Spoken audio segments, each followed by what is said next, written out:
کارمندان سراست حفظ محیط زیست در شهر دوشنبه در همبستگی با کارمندان مؤسسه دولتی باغ غلبه و نگهداری جنگل در بیش از 20 نقطه علیحده حدود باغ بالازیکر دانگی‌ها و خاشاک پاشیدند. این تدبیر جهت حفظ و امین ماندن عالم پرنده‌ها و حیوانات در روزهای سردی هوا و با مواد غذایی تامین کردن پرنده‌ها راه اندازی گردید.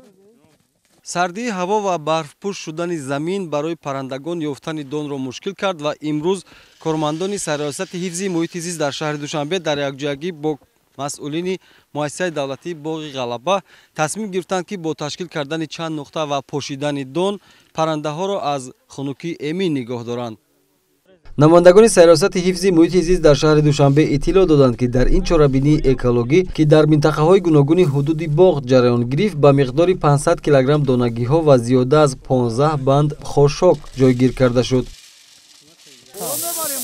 ما مطمئنیم که در برابر گذراندن این کارهای بیوتکنیکی دیگر مؤسسات و تشکیلات نیز برای در منطقه‌های گوناگون نیز چنین کارهای بیوتکنیکی را راه اندازی میکنند. زیرا امروز هوای سرد زمستان و مشکلات امروزه امکان فراهم می‌دهد که آنها توانسته باشند که رزق خود را دان پیدا نمایند و برای سالم گذراندن زمستان از این دانها استفاده نمایند.